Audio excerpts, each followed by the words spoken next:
Hello बच्चों, let's see the question. The question says discuss the rise of commercial forestry under the colonial government. Question में हमसे बोल रहा है बच्चों कि जो औपनिवेशिक सरकारों के अधीन जो वाणिज्यिक वानिकी के उदय की चर्चा कीजिए.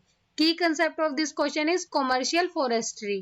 It lands means forest land that is producing or capable of producing crops of marketable forest products, and it is administratively available for intensive management and sustained production. बच्चों, जो वाणिज्य की वन भूमि का अर्थ है जो वन भूमि जो विपणन योग्य वन उत्पादों की जो फसलों का उत्पादन या फिर उत्पादन करने में सक्षम है और गहन प्रबंधन और निरंतर उत्पादन के लिए प्रशासनिक रूप से उपलब्ध है, उसे हम कमर्शियल फॉरेस्ट्री बोलते हैं. The colonial government in India required a huge supply of wood to satisfy their need for industrial works. They were worried about the deforestation and wanted to have full control over the process of deforestation. Therefore, the British authority called Dietrich Brandes, who was a botanist from Germany, Britain. बच्चों, जो भारत में औपनिवेशिक सरकार को औद्योगिक कार्यों की अपनी आवश्यकता को पूरा करने के लिए उन्हें लकड़ी की भारी आपूर्ति की आवश्यकता थी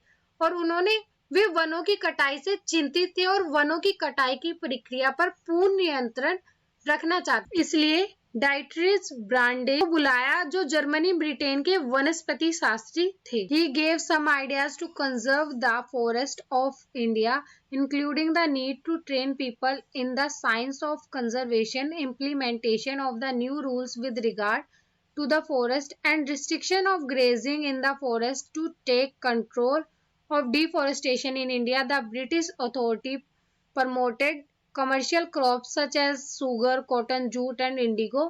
Moreover, such crops served as the raw materials for the British industries. और उन्होंने भारत के वनों के संरक्षण के लिए कुछ विचार दिए कि जिनमें संरक्षण विज्ञान में लोगों को प्रशिक्षित करने की आवश्यकता और वन के संबंध में नए नियमों का कार्यान्वयन और जंगलों में चराई पर प्रतिबंध शामिल है. उन्होंने बोला कि जो भारत में वनों की कटाई को नियंत्रित करने के लिए ब्रिटिश सत्ता ने सुगर, कॉटन, जूट और इंडिगो जैसी व्यावसायिक फसलों को बढ़ावा दिया. इसके अलावा ऐसी फसलें जो ब्रिटिश उद्योगों के लिए कच्चे माल के रूप में काम करती थी. Hope you understood it well. Best of luck.